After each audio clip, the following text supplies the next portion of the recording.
네. 다시 시작해 보도록 하죠. 자, 이제 우리는 파이썬에 대한 대략적인 그냥 스키밍을 했습니다. 이제 우리는 컴퓨터와 AI로 넘어갈 준비를 하고 있고요. 그에 대해서 당연히 뭐 질문 있다면 언제든지 질문 주시면 좋을 것 같아요. 그랬을 때 혹시 기억나실지 모르겠습니다. 칼큘레이터와 컴퓨터의 차이가 뭐였는지. 그죠? 칼큘레이터와 컴퓨터. 뭐 되게 복잡한 얘기 했어요. 그죠? 그래서 컴퓨터의 역사를 보면요. 기계식 계산기에서부터 출발해서 해석기관, 그리고 튜링 머신, 애니악, 애니박, 그리고 인텔, IBM 쭉 가고 있고 지금 뭐 대규모 언어 모델 나오고 있고 난리가 났죠. 그죠? 그래서 최초에 우리가 컴퓨터라고 하는 건 원래는 직업이었어요. 그죠? 직업. 계산하는 사람들 직업이었단 말이죠. 근데 이게 이제 사람에서 그죠? 컴퓨테이션이라고 하는 것은 문제, 주어진 정보를 어떠한 알고리즘을 통해서 조합해 문제의 해답을 구하는 거라 그랬죠. 정보와 알고리즘과 해답이에요. 그래서 이걸 컴퓨터로 수행하게 됐죠. 그죠? 그랬을 때 우리가 한번 살펴볼 게 있어. 그럼 컴퓨터는 결국에 정보를 알고리즘으로 해답을 구하는 걸 하는 기계인데 정보가 뭐죠? 정보. 관찰이나 측정을 통해 수집된 데이터를 실제 문제에 도움이 될 수 있도록 해석하고 정리한 지식이에요. 느낌이고 상황이고 방법이라는 거죠. 그죠? 그래서 광 또는 전자적 방식으로 처리되어 부호, 문자, 음성, 음향 및 영상 등을 표현하는 모든 종류의 자료와 지식을 얘기한다. 정보는 지식입니다. 정보는 자료고요. 예를 들어서 이런 거죠. 우리가 노래방에 가서 마이크에다가 노래를 한다고 생각해 보죠. 정보는 지금의 상황을 표현하는 거예요. 이 노래의 상황을 표현해서 전달하고 스피커는 그걸 재현해 내죠. 그죠? 정보를 어떻게 전달하죠? 정보가 뭐죠, 결국? 뭐 이런 것도 생각할 수 있을 것 같아요. 그죠? 정보를 전달해서, 정보를 저장해서 전달하는 녀석들. 그죠? 정보를 저장하고 전달하고, 뭐 인터넷선을 꽂기도 하고 그러겠죠. 신호예요, 신호. 그래서 신호라고 하면은 부호를 믿는다는 뜻을 가지고 있습니다. 부호를 믿어야 돼요. 정보를 갖는 모든 것을 이제 정보를 갖는 것은 모두 신호로 볼 수 있고 그리고 이 정보가 유효하려면 그걸 서로가 믿어야 돼요. 그죠? 그 신호는 요즘 이제 우리 측면에서 봤을 때 필요한 건 두 가지인데요. 아날로그 신호와 디지털 신호가 있습니다. 뭐 보시는 것처럼 아날로그 사운드 웨이브 진짜 음파가 있다라고 한다면 노래를 불렀다면 그죠? 노래를 불렀다면 그 노래를 이제 아날로그로 저장하는 방식은 위와 같고요. 디지털로 저장하는 방식은 아래와 같아요. 어? 뭐야? 아날로그가 더 좋은 거 아니에요? 아, 그래가지고 아날로그 음향 기기가 비싸구나. 뭐 그럴 수 있어요. 그럴 수 있어요. 하지만 디지털로 변환하는 게 훨씬 기술적으로 그죠? 저는 어 아날로그 어렵죠. 아날로그 어렵죠. 저도 이제 전기과 가서 공부하면서 아날로그 회로나 이런 게 진짜 어려웠는데 이거는 이제 뭐가 더 우월하냐의 문제는 아니고 우월하다는 문제는 아니고 그냥 접근 방식의 차이라고 생각이 들어요. 그런데 어쨌든 간에 우리는 이제 모든 신호를 아날로그로 처리하기보다는 디지털로 처리하는 쪽으로 발전해 왔고 그랬을 때 보면 이제 양자화라는 것을 합니다. 신호를 쪼개는 거죠. 그죠? 신호를 쪼갭니다. 그래서 신호를 가로축으로도 세로축으로도 우리가 보낼 수 있는 단위로 양자화시켜서 퀀타이제이션 합니다. 이렇게 되는 거죠. 계단형처럼 나타나는 거죠. 그죠? 그럴 때 샤논 아저씨가 이제 얘기를 한 게 샘플링 디어렘, 샤논의 샘플링 디어렘이라고 하는데 이분이 정보 관련해서는 거의 다 하셨어요. 그래서 가로로도 자르고 세로로도 반올림하고 펴고 하면서 온갖 정보를 표현할 수 있는 방법에 대해서 다 연구하셨는데 우리의 원래 신호의 최고 주파수의 2배 이상으로 빈도로 샘플링하면 본래 데이터를 재현은 가능하다라는 이제 어떤 그런 재현에 대한 한계점을 지정을 해 주셨어요. 그래서 이제 뭐 양자화도 하고 부호화도 하고 난리를 치는데 이게 중요한 게 아니라 그럼 우리한테 있어 가지고 아날로그가 좋은 겁니까? 디지털이 좋은 겁니까? 왜 그런 겁니까? 아날로그 좋을 수 있죠. 디지털이 더 좋을 수도 있고 그건 상황에 따라서 달라요. 그죠? 그래서 정보는 뭘까요? 매트릭스. 꼭 한번 보길 저는 추천드리는 영화입니다. 매트릭스. 그죠? There is no spoon이라는 아주 명언이 있죠. 그죠? 자, 우리 한번 중세로 돌아가 봅시다. 위급한 상황이다. 연기를 피워 소식을 알리자. 평화로울 때는 연기가 하나인데요. 적이 국경지대에 나타나면 2개고, 가까이 오면 3개고, 국경을 넘으면 4개고, 전투가 벌어지면 5개예요. 그죠? 의미 전달을 위해서 약속이 필요합니다. 봉화. 그죠? 약속이 필요합니다. 의미 전달을 위한 약속이 필요하고 복잡한 정보를 알고리즘을 가공해서 해답을 구하고 싶죠. 알고리즘은 로직입니다. 로직이 뭐죠? 로직은 사람을 설득하는 거죠. 논리입니다. 그래서 아리스토텔레스 아저씨의 수사학에 보면 이제 사람을 이제 레토릭이라고 하는데 사람을 설득하는 3대 요소로 에토스, 파토스, 로고스를 얘기하고 있죠. 그러면서 이 논리라고 하는 것이 참으로 크게 발달하게 되는데요. 여기서 이제 조지불 등판합니다. 조지불 아저씨가 불대수라는 거를 이제 만들어내요. 이거의 내용인즉 아리스토텔레스의 논리학을 논리식을 수학적 연산으로 표현할 수 있다고 주장을 해요. 수학에서 and 연산과 or 연산과 not 연산 우리 파이썬 보면서 봤다 그죠? and or not 그죠? 이렇게 표현하면은 논리를 수학적으로 표현할 수 있다라고 얘기한 겁니다. 그래서 이런 식으로 and 게이트, or 게이트, not 게이트 이런 것들을 이제 제한을 하시게 되죠. XY 게이트 이런 것들을 제한하게 되고 이런 것들을 넘어갔죠. 그랬더니 갑자기 세상 역사상 가장 위대한 석사 논문이죠. 21살인 클러드 셰넌 아저씨가 전기 회로를 만지다가 MIT에 다니면서 아날로그 컴퓨터 전기 회로를 만지다가 이러면서 전기 스위치 라우터라고 하는데 뭐야 이거 자기가 여름방학 때 특강으로 들었던 불대수랑 똑같네. 그러면은 논리식을 수학으로 표현할 수 있는데 이 수학은 전기 회로로 표현할 수 있네? 말 되지 않습니까? 어허. 그러면은 조지 불 아저씨가 모든 논리는 수학으로 표현할 수 있다 그랬고 클로드 셰넌이 뭐야 이거 전기 회로로 표현할 수 있네? 짜잔. Symbolic Analysis of Relay and Switching Circuit이라고 해가지고 그죠? 증명을 해놨어요. The circuit may then be immediately drawn from the equations. 이퀘이션에서 바로 서킷이 나올 수 있다. 그죠? 대단한 사람입니다. 그래서 논리식은 수식으로 구현되고 이 수식은 회로로 구현될 수 있음이 증명이 되고 그죠? 그를 통해서 전기 스위치가 발달해요. 처음에 다이오드였다가 나중에 엠모스였다가 그죠? 반도체가 발전하면서 0101 반도체가 하는 일은 결국에 그래서 이거예요. 주어진 신호에 따라서 1이 되기도 하고 0이 되기도 하고 하는 뛰어난 스위치인 거죠. 그죠? 더 좋은 전기 스위치가 개발되고 그렇게 더 많은 전기 스위치가 들어가게 됩니다. 그래서 엔비디아 황해 법칙 그죠? 지금 난리도 아니죠 지금 하이닉스랑 삼성이랑 그죠? 그렇습니다. 그래서 1비트라고 하는 거는 스위치 하나가 나타낼 수 있는 정보량이고요. 그 비트와 바이트라고 하는 거는 한 개의 요소가 나타낼 수 있는 0, 1, 이 꺼짐과 켜짐 이 녀석을 1비트라고 하고 이걸 8개를 모으면은 바이트라고 얘기를 해요. 그래서 우리네 1기가바이트라는 거는 30분 길이의 HD 영화를 의미합니다. 여기서 HD는 뭐죠? 하면은 이렇게 HD가 1280 by 720짜리예요. 그런데 말입니다. 30분 길이의 HD 영화라고 했으면 HD 영상의 용량은 얼마일까요? 1280720이라며. 1280720 가로 1280 세로 720에 60fps에 30분 동안 60초 분마다 60초고 RGB 3바이트를 만약에 뽑는다고 하면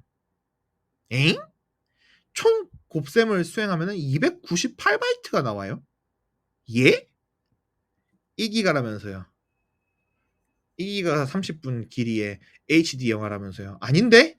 숫자로만 따지면 298기가바이트인데?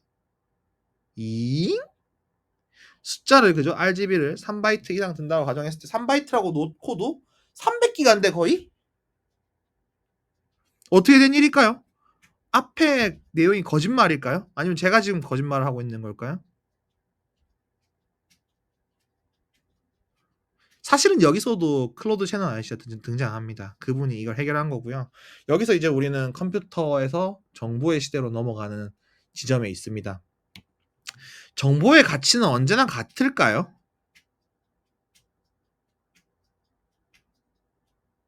아닐 겁니다. 네, 여러분 이게 뭔지 아시는 분이 있을지 모르겠는데 이 알파고 대국 4대국에서 이제 저희 이제 인류 대표께서 이제 전설의 78수를 놓았을 때 상황이죠. 이 옆에 계신 분은 그 이제 앞에 계셨던 아자황이라는 분이신데 이분도 엄청 뛰어난 바둑 기사세요. 누군가는 이걸 알파고로 알고 계시던데 알파고 수를 대신 두셨던 기사분이시죠. 오픈 그 저기 딥마인드 소속의 엔지니어신데 78수를 보고 나서 전설의 78수 이후에 이제 그 저기 뭐야 갑자기 이상해지죠. 우리의 저기가 그 저거 뭐야 갑자기 이름 까먹었어요. 알파고가 갑자기 이상한 수를 던지면서 GG 하면서 게임 끝나버리죠. 그래서 그 영상을 보면 이렇게 얘기합니다. 그 당시에 사람이 그 78수를 둘 수 있는 확률은 0.007%. 아유, 0 하나 빠졌네요. 0.007%라고 했어요. 근데 인터뷰에서 뭐라고 하셨죠? 그 수밖에 없었다. 그죠? 정보는 그 가치가 달라요. 그죠? 정보를 어떻게 표현할 수 있을까요? 누군가에 물어봅니다. 지구가 둥글다라고 표현한다면 뭐 정보와 가치가 있을까요? 당연하다고 생각하면 가치가 없을 거예요. 그죠? 동전이 앞면일까 뒷면일까 가린 채로 물어보면은 반반이겠죠? 그리고 주사위가 있는데 어떤 수가 나왔게? 6분의 1 정도 될 것 같아요. 주사위가 이상하게 생겨 먹었으면은 그죠? 혼란스러울 거예요. 만약 지구에 저기 별똥별이 떨어지고 있습니다. 거대 운석이 오고 있다네요. 지구의 운명은 어떻게 될까요? 그래서 사건이 일어나는지 일어나지 않는지의 측면과 얼마나 희귀한 사건이 일어나는지의 측면에서 한번 비교해 볼 필요가 있어요. 그랬을 때 우리는 정보량이라는 것을 정의할 예정입니다. 정보량. 로그 px분의 1이라고 하는 값을 정의를 할 거예요. 로그 px분의 1. 여러분 다 배우신 범위로 알고 있는데 혹시나 안 배웠다면 너무 미안합니다. 그래서 로그 px분의 1이라고 하는 어떤 수식 하나를 줄 거예요. 수식 하나를 주고 우리는 이걸 정보량이라고 해볼 겁니다. 그리고 이걸 정리하면 마이너스 로그 p가 되죠. 그죠? 요걸 ix라고 하는 이 함수를 놓고 왜 확률의 역수의 로그를 취한 녀석을 보는가를 보면 이 함수의 특징은 이렇게 만들어 놓고 봤더니 특징은 확률이 1로 가면은 정보량이 제로가 되고요. 확률이 0으로 가까워지면 가까워질수록 그죠?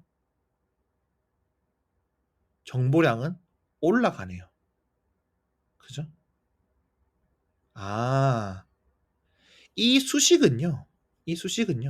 무조건 일어나는 사건은 정보라는 게 없다. 아주 드물게 일어나는 사건일수록 더 큰 정보를 가지고 있다라고 하는 정보의 일반적인 특성을 반영하네요. 그죠? 그래서 정보량이라고 쓸 수 있는 수식을 사람들이 찾은 거예요. 그랬을 때 여기 하비덴트라고 하는데 이분이 영화에서의 하비덴트라고 하는 이제 변호사인데 이렇게 앞뒤가 다 앞면인 동전을 들고 다녀요. 뒷면이 나올 확률이 없죠. 그럼 이 동전은요. 동전 던지기를 아무리 해도 확률이 1인 정보는 정보량이 0이에요. 확률이 0인 정보는 정보량이 무한되겠지. 왜 어차피 나올 일이 없는데 나왔으면 얼마나 놀라겠어. 그죠? 그런데 이분이 어느 날 화상을 입습니다. 그때 동전 뒷면이 타버려요. 그래서 앞뒷면이 생겨버립니다. 앞뒷면이 생겨버리면 그제서야 동전 던지기는 의미를 가지는 거죠. 그죠? 앞면일 때 0.5, 뒷면일 때 0.5. 그랬을 때 우리는 엔트로피라고 하는 걸 이제 정의할 수 있는데요. 이 엔트로피는 평균 정보량입니다. 평균 정보량. 무슨 말이냐면은 우리가 앞면이 나올 때의 정보량과 앞면이 나올 확률, 뒷면이 나왔을 때의 정보량과 뒷면이 나올 확률을 곱해 줌으로써 두 녀석의 곱으로 표현되는 정보량이 있을 수 있겠죠. 동전을 던졌을 때 기대 정보량을 쓸 수 있을 겁니다. 그랬을 때 i는 마이너스 로그 px니까 마이너스 바깥으로 빼주면 요런 형식이 되겠죠. 그래서 요거 보면은 앞면이 나올 확률과 뒷면이 나올 확률이 각각 0.5일 때, 그죠? 요걸 풀어보면은, 짜자잔, 1비트가 나옵니다. 1비트. 로그의 밑이 2일 때 1비트가 나온다. 그래서 1비트는요, 확률이 2분의 1일 때 정보량입니다. 동전 하나로 표현되는 정보죠. 어떤 사건의 발생이 50%일 때 해당 사건을 구별하는 데 필요한 최소량의 정보량입니다. 1비트. 오케이? 그래서 확률이 편향적일수록 아주 그냥 무조건 일어나는 거나 무조건 안 일어나는 경우 엔트로피는 낮아요. 반반일 때 엔트로피가 높습니다. 그래서 엔트로피는 무질서도라고 해요. 그죠? 이항분포 즉 이항분포에서의 엔트로피는 결국 0.5에서 최대다. 알아두면 좋고요. 그러면은 6개의 면을 가진 녀석은 6개의 면을 가진 주사위의 엔트로피는 어떻게 될까? 2.585 비트 정도 된다는 얘기죠. 그죠? 그러면은 1, 2, 3, 4, 5, 6이라고 하는 이 녀석의 상태를 나타내기 위해서는 그죠? 적어도 2.5비트는 필요하다. 즉 3비트는 필요하다는 얘기죠. 그죠? 3개의 편향적인 사건이 있을 때, 더 편향적일 때 이걸 표현할 수 있는 비트의 수가 차이가 있다는 겁니다. 그래서 이렇게 수학적인 방법을 통해 가지고 발생 확률에 따른 엔트로피를 이제 엔트로피가 더 편향적일수록 엔트로피는 낮고 이렇게 퍼져 있을수록 더 랜덤성이 클수록 엔트로피는 커지는 거죠. 그래서 이 얘기를 좀 바꿔보면요. 이런 상태의 기물들이 있다고 칩시다. 섞은 다음에 숟가락의 위치를 알기 위해서 몇 번의 질문을 해야 할까요? 뭐 여러 가지 방법이 있겠죠. 16번 물어볼 수도 있을 거예요. 1,1에 있나요? 2,2에 있나요? 이렇게 물어볼 수 있는데요. 더 적게 물어볼 수 있는 방법은 뭐 그럴 수 있겠죠. 뭐 전체에서 왼쪽에 있나요? 아래쪽에 있나요? 그죠? 그런 식으로 물어볼 수 있을 거예요. 그죠? 4 x 4라고 한다면은 그죠? 얘가 y가 1 또는 2, 그러니까 3보다 작나요? 뭐 2보다 크나요? 아니, 3보다 작나요? x가 2보다 작나요? 이런 식으로 반반 가르기 식으로 물어볼 수도 있을 것 같아요. 그래서 여기서 정보량은 지문의 개수입니다. 그죠? 그래서 많이 쓰는 거는요 줄이고 싶고 적게 쓰는 거는 줄일 필요가 없어요. 이게 무슨 말이냐면은 예를 들어 가지고 PA, PB, PC가 3분의 1로 동일하다고 치죠. 그랬을 때 평균 엔트로피는 1.6비트예요. 아 그렇구나. 그럼 어쩔 수 없네. A는 00이라고 하고 B는 01이라고 하고 C는 10이라고 해야겠다. 그렇게 추정하면은 AA, B, C는요 00, 00, 01, 10을 보내야만 표현을 할 수 있어요. 최소 단위가. 그죠? 그럼 8자리나 필요해. 그런데 A가 0.9만큼이나 나오고 정보량도 얼마 없고 B, C는 드물게 나와서 정보량이 크단 말이죠. 평균 엔트로피가 0.56이라고 치죠. 그러면은 A는 자주 일어나잖아. 그럼 쓸모없으니까 얘 0이라고 쳐 그냥. B가 나오면 10, C가 나오면 11이라고 쳐보자고요. 그렇게 코딩을 하면은 AA, BC는 00, 10, 11 6자리면 되네요. 그죠? 정보가 압축됐네요. 그죠? 정보는 압축될 수 있습니다. 네. 그래서 우리는 클러드 채넌 아저씨의 연구에 따라서 정보를 압축할 수 있게 됐고 아까 보여드렸던 것처럼 298GB의 영화를 1기가 정도로 줄일 수 있게 된 거예요. 그죠? 300분의 1이면 300분의 1이면 대단한 거지. 그죠? 그렇습니다. 그래서 이 클러드 채널 아저씨가 뭐 되게 많은 걸 하셨어요. 이게 좀 나오면 좋은데. 얼티밋 머신 한번 쳐보세요. 이거 잘 아실 텐데 이렇게 똥 누르면 손 나와가지고 다시 또 꺼버리고 손 나와 딱 꺼버리고 그 영상이거든요. 그래서 얼티밋 머신 만든 분이기도 하고 실제로 네, 뭐그 도박기기 만드시기도 하고 뭐 저글링 로봇도 만드시고 불 나오는 트럼펫 왜 만들었는지 모르겠지만